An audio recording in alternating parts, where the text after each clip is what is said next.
Hello everyone, welcome to కథల సవ్వడి. ఈ వీడియోలో నేను ఒక అందమైన ముగ్గు వేస్తూ మీకు ఒక ఆసక్తికరమైన కథను షేర్ చేస్తున్నాను. సుధాకర్ మంచం మీద పడుకుని, ఏం బ్రతుకైపోయిందిరా సుధా నీది, ఒళ్ళు నడుము వాల్చిన గుండె మాత్రం జల్లుమంటూనే ఉందిరా అని అనుకుంటూ ఉంటాడు.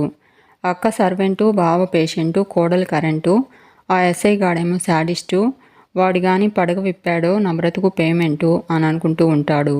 ఇంతలో ఫోన్ రింగ్ అవ్వడంతో ఈ ఫోన్ ఒకటి లోకమంతా సహకరించినా దీని శోకం మాత్రం ఆగదు అనుకుంటూ ఫోన్ లిఫ్ట్ చేసి హ్యాపీగా ఏంటి నిజమా అంటాడు. జోక్ చేయకు మణిపాల్, అసలే స్ట్రోక్కి దగ్గరగా ఉన్నాను నేను అంటూ కన్ఫర్మా పక్కా అని అంటాడు. థ్యాంక్ యూ అని చెప్పి ఫోన్ కట్ చేసి యాహూ అంటూ పెద్దగా కేక పెడతాడు. ప్రేరణ, ఐశ్వర్య, ఇందిర అందరూ ఉలికి పడతారు. ఎక్కడ నా దేవుళ్ళు, నా వెంకన్న, నా మల్లన్న, నా అంజన్న అనుకుంటూ పూజగదిని చూసి సుధాకర్ స్వామి ఇక్కడున్నావా అంటూ పూజగది వైపు వెళ్తూ ఏడుకొండలవాడ నువ్వున్నావు, నిజంగా నువ్వున్నావు, నా మొరాలకించావు స్వామి అని అనుకుంటూ ఉంటాడు. ఇందిర, ప్రేరణ, ఐశ్వర్య సుధాకర్ని వింతగా చూస్తూ ఉంటారు. ఇందిర ఏమైందిరా అని అడుగుతుంది. సుధాకర్ ఆనందమక్క, ఆనందం పొంగి పొర్లిపోతుందక్క అంటాడు. ప్రేరణ, ఐశ్వర్య ఏం జరిగిందని అడుగుతూ ఉంటారు. సుధాకర్ కాసేపు నన్ను కదిలించకండి అంటాడు. ఈ సంబరాన్ని ఫీల్ అవ్వాలి, ఆస్వాదించాలి అంటూ ఏడుకొండలవాడ వెంకటరమణ గోవింద అంటూ దండం పెడుతూ ఉంటాడు. ఇందిర సుధాకర్ని అడ్డుకుని అసలు ఏమైందో చెప్పరా అని అడుగుతుంది. సుధాకర్ ఇక మీకు ఏ టెన్షన్ లేదు, నాకు ఫ్రస్ట్రేషన్ రాదక్క అంటాడు. ప్రేరణ దేనికి అని అడుగుతుంది. ఐశ్వర్య నీకు ప్రమోషన్ వచ్చిందా అని అడుగుతుంది. సుధాకర్ కాదే, మిమ్మల్ని భయపెట్టే ఆ రాక్షసుడు, నన్ను ఫ్రై చేసుకుని తినే ఆ యమకింకరుడు సస్పెండ్ అయ్యాడంట అని అంటూ ఉంటే అందరూ ఆనందపడతారు. ప్రేరణ ఏమంటున్నావు అని సుధాకర్ని అడుగుతుంది. సుధాకర్ అవునమ్మా, వాడి పేడ విరగడైపోయింది, ఆ గణాగాడి కరెంట్ కట్ అయిపోయిందమ్మా అంటాడు. ఇందిర నిజమా అని అడుగుతుంది. సుధాకర్ ముందు నేను నమ్మలేదక్క, ఆ కానిస్టేబుల్ గాడు ఫోన్ చేసి చాలా స్ట్రాంగ్గా చెప్పాడక్క, అప్పుడు నమ్మాను నేను అంటాడు. ఇందిర పాపాత్ముడికి తగిన శాస్తే జరిగింది అంటుంది. సుధాకర్ కాదు, నాకు స్వతంత్రం వచ్చిందక్క, ఇక వాడు మనల్ని ఏమీ చేయలేడక్క అంటాడు. ప్రేరణ మా అమ్మని అవమానించాడు, మా ఊళ్ళో మమ్మల్ని తలెత్తుకోకుండా చేశాడు, వాడి పవర్ అడ్డు పెట్టుకుని మా నాన్నను మాకు దూరం చేయాలని చూశాడు, ఇప్పుడు వాడి ఉనికే లేకుండా చేశాడు ఆ దేవుడు అంటుంది. ఐశ్వర్య వాడికి బుద్ధొచ్చింది అని అంటుంది. ఇందిర కాస్త ముందు వెనక అంతే, విధిరాతని ఎవరూ తప్పించలేరు అంటుంది. సుధాకర్ అవునక్క అంటాడు. ఈ శుభ సందర్భంలో మనం నోళ్ళు తీపి చేసుకోవాలి, గులాబ్ జామ్ చెయ్యక్క, అందరికీ చెయ్యి అంటాడు. ఇందిర సరే అంటూ లోపలికి వెళ్తుంది. ఇక సాహితి మమ్మీ అంటూ మంజుని పిలుస్తుంది.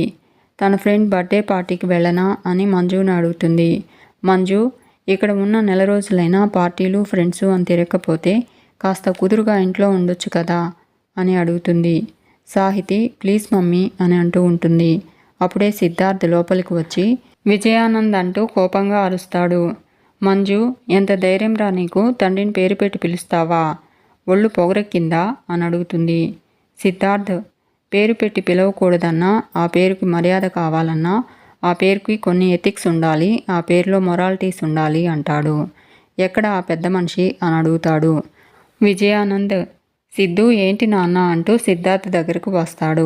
సిద్ధార్థ్ రండి సార్ రండి అంటూ అక్కడ నిస్సహాయులకి నీడ లేకుండా చేసి నిర్దాక్షిణ్యంగా వాళ్ళ గూడు చెడగొట్టి ఇక్కడ దర్జాగా బంగ్లాలో ఉన్నారా అని అడుగుతాడు.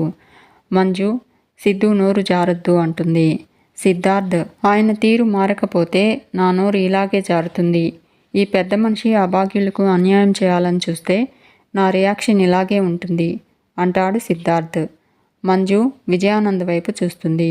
విజయానంద్ నేనేం చేశాను సిద్ధు అని అడుగుతాడు. సిద్ధార్థ్ ఏం చేశావో నీకు తెలియదా, ఓ చరిత్రను తుడిచేయాలనుకున్నావు, ఎన్నో ఏళ్లుగా తలదాచుకుంటున్న ఆ వృద్ధుల ఆశ్రమాన్ని కూల్చేయాలనుకున్నావు అని అంటూ ఉంటే మంజు షాక్ అవుతూ నువ్వేం మాట్లాడుతున్నావు సిద్ధు అని అడుగుతుంది. సిద్ధార్థ్ నిజాన్ని కళ్ళారా చూశాను, వాళ్ళ ఆవేదన చెవులారా విన్నాను, నా అనే వాళ్ళు దూరమై ఏళ్లుగా అక్కడ ఆశ్రయం పొందుతున్న వృద్ధుల ఆశ్రమాన్ని కూల్చేయాలనుకున్నాడు. ఆశ్రమం మీదకి ఆఫీసర్ని పంపి సామాన్లన్నీ బయటపడేయించాడు. ఈయన ఎదుగుదల కోసం, ఈయన వ్యాపారం కోసం ఆ ముసలి వాళ్ళ జీవితాల్ని చెదరగొట్టాలనుకున్నాడు. అది నీకు తెలియదు. ఇంత చెప్పాక కూడా నా మాటల్లో అబద్ధం కనిపిస్తే ఇక్కడే ఉన్నాడు కదా ఆ పెద్ద మనిషి, ఆయన్నే అడుగు అంటూ, మాట్లాడవే, నే చెప్పింది అబద్ధమని చెప్పవే, నోరు పడిపోయిందా అని విజయానందని అడుగుతూ ఉంటాడు సిద్ధార్థ్. మంజు, ఆయన మాట ఎందుకు పడిపోతుందిరా, ఆయనేమి తప్పు చేశాడని తలదించుకోవాలి. ఆయన ఆశ్రమం విషయంలో నీకెందుకు సమాధానం చెప్పాలి అని అంటూ ఉంటే సిద్ధార్థ్, నాకు సమాధానం చెప్పక్కర్లేదమ్మా, కానీ ఆశ్రమం నీ పేరు మీద ఉంది. తాత ఆశయం నీతో ముడిపడి ఉంది. అది మర్చిపోయి ఆశ్రమాన్ని కూల్చే హక్కు ఈయనకి ఎవరిచ్చారు అని అడుగుతాడు. మంజు, ఆ హక్కు ఆయనకు నేనే ఇచ్చాను అంటుంది. ఆ విషయం నాకు ముందే తెలుసు, మీ నాన్నగారు నాకు ముందే చెప్పారు అని మంజు అంటూ ఉంటే విజయానంద్ మంజుని చూసి నవ్వుకుంటూ, సిద్ధు, ఆ ఆశ్రమం తీసి అక్కడ ఒక కమర్షియల్ కాంప్లెక్స్ కడదామనుకున్నాను అని అంటూ ఉంటే మంజు విజయానంద్ మాటలు విని షాక్ అవుతుంది. సిద్ధార్థ్ మంజుతో, ఇదంతా నీకు తెలియకుండా జరిగిందనుకున్నానమ్మా, కానీ నువ్వు కూడా వాళ్లకు అన్యాయం చేద్దామనుకున్నావా? ఇది నేను కలలో కూడా ఊహించలేదమ్మా అంటాడు. విజయానంద్, ఇందులో ఊహించకపోవడానికి ఏముంది సిద్ధు, అసలు ఇందులో వాళ్ళకు జరిగే నష్టమేముంది అని అడుగుతాడు. సిద్ధార్థ్, వృద్ధులు వాళ్ళు అంటూ పెద్దగా అరుస్తాడు. మంజుతో, వృద్ధులమ్మ వాళ్ళు, చేతగాని వాళ్ళు, ఇన్నాళ్లుగా ఉన్న ఆశ్రమం లేకపోతే దిక్కులేని వాళ్ళు అవుతారమ్మా అంటాడు. విజయానంద్, ఏం మాట్లాడుతున్నావు, అలా అవ్వకూడదని మాకు తెలియదా అంటూ మంజుతో, ఏ మంజు, వాళ్లకు నేను ఏమైనా అన్యాయం చేస్తానా అంటాడు. సిద్ధార్థ్తో, వాళ్ళందరికీ మంచి వసతి కల్పించాలని నేను ఆశ్రమాన్ని ఖాళీ చేయమన్నాను అంటాడు. సిద్ధార్థ్, వసతి కల్పించడం అంటే వాళ్ళందరికీ వసతి నిర్మించి వాళ్ళందరినీ భద్రతగా అక్కడ చేర్చాక ఆశ్రమాన్ని కూలగొట్టాలి. కానీ ముందు ఆశ్రమం కూలగొట్టి వాళ్లను రోడ్డు మీదకు నెట్టి తర్వాత వసతి గృహం గురించి ఆలోచించడం కాదు అంటాడు సిద్ధార్థ్. విజయానంద్, అలా ఎందుకు అనుకుంటావు నువ్వు, నీకు నువ్వే ఎలా ఊహించుకుంటావు అని అడుగుతాడు. సిద్ధార్థ్, అలాగే అనుకుంటాను అంటాడు. ఆ పెద్దవాళ్ళెవరికి మరో వసతి గృహానికి వెళ్లాల్సిన కర్మ పట్టలేదు. ఇన్ని రోజులు ఆ నీడలోనే బాధపడ్డారు, ఆనందపడ్డారు. అక్కడే కడుపు నింపుకున్నారు, అక్కడే కన్నీళ్లు పెట్టుకున్నారు. వాళ్ళు చచ్చేదాకా అక్కడే ఉండాలి, ఉంటారు. ఆశయం అంటే ఆలోచన కాదు, వ్యాపారం అంతకన్నా కాదు మార్చుకోవడానికి, అది శాశ్వతం అంటూ మంజుతో, అమ్మ, తాత ఇచ్చిన ఆశ్రమం నీ పేరు మీద ఉండొచ్చు, కానీ ఆ మహానుభావుడి ఆశయాన్ని కొనసాగించే బాధ్యత నా మీదుంది అంటూ విజయానంద్తో, నీలాంటి విజయానందులు 100 మంది వచ్చినా, నీలాంటి వ్యాపారస్తులు 1000 మంది కూడినా, ఇలాంటి పచ్చనోట్లు నన్ను చుట్టుముట్టినా ఆ ఆశ్రమం నుంచి ఒక్క ఇటుకు కూడా కదిలించలేరు, గుర్తుంచుకో అంటూ కోపంగా వెళ్ళబోతూ ఉంటాడు సిద్ధార్థ్. సాహితి అన్నయ్య అని పిలవడంతో సిద్ధార్థ్ ఆగిపోతాడు. సాహితి సిద్ధార్థ్తో, ఏంటన్నయ్య, నువ్వు ఎప్పుడు ఇంటికొచ్చినా కోపంగా వస్తున్నావు, బాధతో వెళ్ళిపోతున్నావు, ఇక్కడ నీకో చెల్లుందని మర్చిపోయావా అన్నయ్య అని అడుగుతుంది సాహితి. సిద్ధార్థ్, మనుషుల మనస్తత్వాలతో విసిగిపోయి మండిపోతున్న గుండెమ్మ ఇది, ఆ మంట తగ్గదు అంటూ సాహితి చెయ్యి పట్టుకుని, ఎప్పుడు నీ కళ్ళల్లోకి చూసినా రెప్పపాటు కాలం నాకు ఊరట కలుగుతుంది, నీ పిలుపుతో ఆ క్షణం ఈ గుండె కాస్త చల్లబడుతుంది అంటూ, నువ్వు నా ప్రాణం రా, జాగ్రత్త అని చెప్పి సిద్ధార్థ్ వెళ్ళిపోతాడు. సాహితి విజయానందతో, చూడు డాడీ, అన్నయ్య ఎంత బాధతో వెళ్ళిపోతున్నాడో, ఎప్పుడూ ఏదో ఒక విధంగా అన్నయ్యను బాధ పెడుతూనే ఉంటారు చా అనుకుంటూ విజయానంద్ పిలుస్తున్నా వినిపించుకోకుండా వెళ్ళిపోతుంది సాహితి. విజయానంద్ మంజుతో మాట్లాడబోతూ ఉంటే మంజు, నాకొక మాట చెప్పాల్సింది విజయ్ అంటూ లోపలికి వెళ్ళిపోతుంది. ఇక సుధాకర్ దిగులుగా ఉన్న ప్రేరణ, ఐశ్వర్య, ఇందిరలను చూసి, ఇందాకటి దాకా బాగానే ఉన్నారు కదా, ఇంతలోపే ఏమైంది, ముఖాలన్నీ వాడిపోయాయి అంటాడు. ఐశ్వర్యతో, ఏంటే గానకోకిల, ఫేస్ ఏంటి అలా పెట్టావు, మీ అమ్మ ఉప్మా చేసిందా అని అడుగుతాడు. ఐశ్వర్య, ఏంటి మామయ్య, మా లైఫ్ కామెడీ అయిపోయిందా అంటూ ఉంటే సుధాకర్, అంత భారీ డైలాగ్ వాడావంటే సీరియస్ మ్యాటరే అంటూ, ఏంటది అని అడుగుతాడు. ప్రేరణ, రాను రాను సమస్యలు ఇంకా పెరిగేలా ఉన్నాయి మామయ్య అంటుంది. సుధాకర్, మీరు ఇక్కడికి వచ్చాక సమస్యలు రాలేదు, వైజాగ్ నుంచి సమస్యలు ప్యాక్ చేసుకుని ప్రైవేట్ బస్సులో వేసుకొచ్చారు తెలుసా, ఇంకా ఫీల్ అవ్వడం దేనికి అని అడుగుతాడు. ప్రేరణ, నేను ఫీల్ అవుతుంది మాకున్న సమస్యల గురించి కాదు మామయ్య, మా బ్రతుకు తెరువు గురించి అంటుంది. సుధాకర్, ఇప్పుడు బాగానే బతుకుతున్నారు కదా అంటాడు. ప్రేరణ, అదే ఎన్నాళ్ళిలా, ఒక్క రోజుతో తీరేది కాదు కదా, రెంటు, కరెంటు, పాలు, నీళ్లు, ఇల్లు గడవాలి కదా అంటూ ఉంటే సుధాకర్, కరెక్టే, పోనీ నీ దగ్గర ఏదైనా సొల్యూషన్ ఉందా అని అడుగుతాడు. ప్రేరణ, నేను ఏదైనా జాబ్ చేస్తాను మామయ్య, ఏ జాబ్ అయినా పర్లేదు, ఓ చిన్న జాబ్ చూసి పెట్టు మామయ్య అంటుంది. సుధాకర్, జాబ్ చేస్తే మరి నీ చదువు ఏమవుతుంది అని అడుగుతాడు. ప్రేరణ, చదువు ఆపే ఉద్దేశము నాకు లేదు, కానీ తెచ్చుకున్న డబ్బులతో ఎన్నాళ్ళు గడుస్తుంది, పార్ట్ టైం నేను ఉద్యోగం చేయాలి మామయ్య అంటుంది. సుధాకర్, ఉద్యోగం చేస్తే చదువు అటకెక్కుతుందమ్మా అంటాడు. ప్రేరణ, చేయకపోతే ప్రాబ్లం అవుతుంది మామయ్య అంటుంది. ఐశ్వర్య, నాకు జాబ్ చూడు మామయ్య అంటూ ఉంటే సుధాకర్, నువ్వేం జాబ్ చేస్తావే అని అడుగుతాడు. ఐశ్వర్య మ్యూజిక్ టీచర్ అంటుంది. నేను సంగీత విద్వాంసురాల్ని కదా, అందుకే సంగీతం నేర్పిస్తాను అని అంటూ ఉంటే సుధాకర్ సంగీతంలో రాగాల పేర్లు చెప్పమంటాడు. ఐశ్వర్య, అవి కూడా తెలియదా అంటూ గుర్తు చేసుకుంటూ హిందోళం, ఆనంద భైరవి అని చెప్పి, అయినా రాగాలు చాలా ఉంటాయి, అవన్నీ ఇప్పుడు ఎందుకు మామయ్య అంటుంది. సుధాకర్, రాగాలే తెలియదు కానీ మ్యూజిక్ టీచర్ అంట, ఎంతమందిని చంపేద్దామనే అని అడుగుతాడు. ప్రేరణ, తన గురించి వదిలే మామయ్య, ముందు నా జాబ్ గురించి చెప్పు మామయ్య అని అడుగుతుంది. సుధాకర్, నేను అనేవాడిని ఒకటి ఉన్నాను కదమ్మా అంటాడు.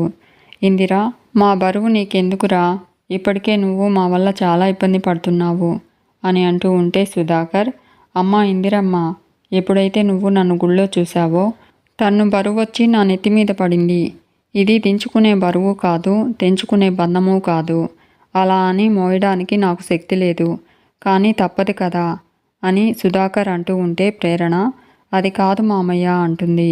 సుధాకర్, చూడమ్మా, ఇప్పటిదాకా ఐఏఎస్ కావాలని కలలు కన్నావు, ఇప్పుడే ఆ కలకు కాస్త దగ్గరవుతున్నావు, అప్పుడే ఉలిక్కిపడి కళ్ళు తెరిస్తే కళ చెదిరిపోతుందమ్మా అంటాడు. ప్రేరణ, కానీ అలాగే నిద్రలో ఉంటే కళ కలగానే ఉండిపోతుంది కదా మామయ్య అంటుంది. సుధాకర్, అందుకే నీ తెరిచే కళ్ళు పుస్తకాన్నే చూడాలి, చదువు మీదే దృష్టి పెట్టాలి అంటున్నా అంటాడు. ప్రేరణ, కానీ అప్పటిదాకా అని అంటూ ఉంటే సుధాకర్, నాకు చేతనైనంత వరకు చేస్తూ పోతానమ్మా, ఇది మా అక్క రుణం అనుకుంటాను, నువ్వు ఇంకేమీ ఆలోచించకు అంటూ ఇందిరతో, అక్క ఏంటిది చెప్పు వీళ్ళకి, నేనున్నాను కదా అని అంటూ ఇందిరతో, నువ్వు ఆ కూరగాయల సంచి తీసుకొస్తే నేను కూరగాయలు తెస్తాను అంటాడు. ఇందిర హ్యాపీగా లోపలికి వెళ్తుంది. సుధాకర్ ఐశ్వర్యతో, ఏంటమ్మా గానకోకిలా, నువ్వు మ్యూజిక్ టీచర్ అవుతావా, 4 రాగాల పేర్లు చెప్పలేకపోయావు, నువ్వు మ్యూజిక్ టీచర్వా, ఎవరిని చంపేద్దామని అని అంటూ ఉంటాడు. ఇందిర కూరగాయల సంచి తేవడంతో ఆ సంచి తీసుకుని నేను వెళ్ళొస్తానక్క అంటూ సుధాకర్ వెళ్ళిపోతాడు. సుధాకర్ అటు వెళ్ళగానే రౌడీలు ప్రేరణ ఇంటి ముందు కారు దిగుతారు. గణేష్ ఒక రౌడీకి ఫోన్ చేసి దాని ఇంటికి చేరుకున్నారా అని అడుగుతాడు. ఆ రౌడీ ఇప్పుడే వచ్చాం సార్ అంటాడు. గణేష్, మీరు ఏం చేస్తారో నాకు తెలియదు, అక్కడంతా అల్లకల్లోలం కావాలి అంటాడు. ఆ రౌడీ, మేం చూసుకుంటాం సార్ అంటాడు. గణేష్, వాళ్లకు బ్రతకడం కన్నా చావే సుఖమనిపించాలి, అలా ఉండాలి మీ ట్రీట్మెంట్ అంటాడు. రౌడీ, మేం చూసుకుంటాం సార్ అని చెప్పి తనతో వచ్చిన రౌడీలను తీసుకుని ప్రేరణ ఇంట్లోకి వస్తూ ఉంటాడు. ఇందిర ప్రేరణతో, ప్రేరణ, ఇప్పుడు నువ్వు ఉద్యోగం చేయడం వల్ల మన కష్టాలేం తీరిపోవు, కానీ నువ్వు కోచింగ్ తీసుకుని నీ చదువు పూర్తి చేస్తే ఇక కష్టం మన దరికే రాదు అని అంటూ ఉంటుంది. ప్రేరణ ఇంట్లోకి వచ్చిన రౌడీ, రే వీళ్ళ సామాన్లన్నీ బయట పడేయండిరా అంటాడు. ప్రేరణ ఆ రౌడీలతో, ఎవరు మీరు అని అడుగుతుంది. ఆ రౌడీ, మేమెవరో తెలీదా మీకు అని అడుగుతాడు. ప్రేరణ, ఏం మాట్లాడుతున్నారు, మీరెవరో మాకెలా తెలుస్తుంది అని అంటూ ఉంటే ఆ రౌడీ, అయితే మీ అమ్మని అడుగు అంటాడు. ఇందిర, ఎవరయ్యా మీరు అంటుంది. ఆ రౌడీ, నువ్వు మామూలు ఆడదానివి కాదు, చాలా పెద్ద కిలాడివే అంటాడు. ఐశ్వర్య, రే మా అమ్మని పట్టుకుని నోటికొచ్చినట్టు మాట్లాడుతున్నారు, ఎవర్రా మీరు అంటుంది. ఆ రౌడీ, వైజాగ్ నుంచి పారిపోయి వస్తే పట్టుకోలేమనుకున్నారా అని అడుగుతాడు. అప్పుడే ఇంట్లోకి వచ్చిన హౌస్ ఓనర్, రే ఎవర్రా మీరు, మా ఇంట్లో దూరి దౌర్జన్యం చేస్తున్నారు అని అడుగుతాడు. ఆ రౌడీ, నువ్వెవర్రా అంటాడు. హౌస్ ఓనర్, నేను ఇంటికి ఓనర్ని అంటాడు. ఆ రౌడీ, ఓహో నువ్వేనా ఈ కిలాడి బ్యాచ్కి ఇల్లిచ్చింది, అంటూ ఏరా ఇల్లు అద్దెకిచ్చేటప్పుడు వాళ్ళు ఎవరో వాళ్ళ బ్యాక్గ్రౌండ్ ఏంటో కనుక్కోవా అని అడుగుతాడు. వీళ్లకు అద్దెకిచ్చావా లేక అద్దె పేరు చెప్పి వీళ్లతో వ్యాపారం చేస్తున్నావా అంటూ ఉంటే హౌస్ ఓనర్ వ్యాపారమా అంటాడు. ఆ రౌడీ ఈవిడ గారు అందమైన 2 కూతుళ్లను కనింది కదా, డబ్బు మీద ఆశతో వాళ్లను మాకు 5 లక్షలకు అమ్మేసింది. 2 లక్షలు అడ్వాన్స్ తీసుకుంది. కూతుళ్లను పంపిస్తానని నమ్మించి రాత్రికి రాత్రే పెట్టే బేడా సర్దుకుని హైదరాబాద్లో దిగిపోయారు. 15 రోజులుగా వెతుకుతున్నాము. ఇప్పుడు దొరికారు అని అంటూ ఉంటే ప్రేరణ, రే ఇంకొక మాట మాట్లాడినా చంపేస్తాను అంటుంది. ఇందిర, ప్రేరణ నువ్వు ఆగవే అంటూ ఆ రౌడీలతో, అయ్యా ఎందుకయ్యా ఇంత కక్ష కట్టారు, మీరెవరో కూడా మాకు తెలియదు, ఎందుకు ఇంత చిత్రవద చేస్తున్నారు అంటూ ఆ రౌడీలను బ్రతిమలాడుతుంది. ఆ రౌడీ ఏదో గుట్టుగా వ్యాపారం చేసుకుంటాను అంటే నమ్మి డబ్బులిస్తే ఇంత మోసం చేస్తారా అంటూ హౌస్ ఓనర్తో, ఏరా ఓనరు, మేమెవరో వీళ్ళెవరో అర్థమైందా, వీళ్లకు ఇల్లు అద్దెకిచ్చావు, మరి మా డబ్బు కూడా నువ్వే ఇస్తావా అని అడుగుతాడు. హౌస్ ఓనర్, నేనెందుకు ఇస్తాను, వాడెవడో తీసుకొచ్చి వీళ్ళను ఇంట్లో పెట్టాడు, నాకు వీళ్లకు ఏ సంబంధం లేదు అంటాడు. ఆ రౌడీ అయితే సైలెంట్గా ఉండు అని హౌస్ ఓనర్కి చెప్పి ఇందిరతో, డబ్బులు కడతారా, నీ కూతుళ్ళను లాక్కెళ్ళాలా అని అడుగుతాడు. ఇందిర, అయ్యా డబ్బులేంటి, మీరెందుకు మా మీద ఇంత కక్ష కట్టారు, మాకేం అర్థం కావడం లేదు, మీకు దండం పెడతాను, మమ్మల్ని వదిలేయండి అంటూ ఏడుస్తూ ఉంటుంది. ఆ రౌడీ, వదిలేయడానికి రాలేదు, కానీ ఏడుస్తున్నావు కాబట్టి ఒక అవకాశం ఇస్తాను, రేపు ఇదే టైంకి మళ్ళీ వస్తాను, నేనిచ్చిన డబ్బు తిరిగిచ్చావా సరే, లేదా నీ 2 కూతుళ్లను ఇచ్చికెళ్తాను అంటూ తన వాళ్ళని తీసుకుని వెళ్ళిపోతాడు. హౌస్ ఓనర్, ఏంటమ్మా అందరూ అలా శిలాప్రతిమల్లో నిలబడిపోయారు, ఏం చేద్దామని అని అడుగుతాడు. ఇందిర, ఓనర్ గారు అని అంటూ ఉంటే హౌస్ ఓనర్, నేను ఓనర్ని కాదమ్మా, వెధవని, వెధవన్నర వెధవని చేశారు కదా, ఆహా ఏమి నటన, తల్లి కూతుళ్ళది మామూలు పర్ఫార్మెన్స్ కాదు అని అంటూ ఉంటే ఇందిర, అది కాదండి అంటుంది. హౌస్ ఓనర్, మాట్లాడకు, మీరు చేసింది నేను చూసింది చాలు, మీరు ఇంకొక క్షణం కూడా నా ఇంట్లో ఉండడానికి వీల్లేదు, తక్షణమే వెళ్ళిపోండి అంటాడు. మీకు ఈ వీడియో నచ్చితే లైక్ చేయండి, షేర్ చేయండి, తప్పకుండా సబ్స్క్రైబ్ చేసుకోండి. Thanks for watching.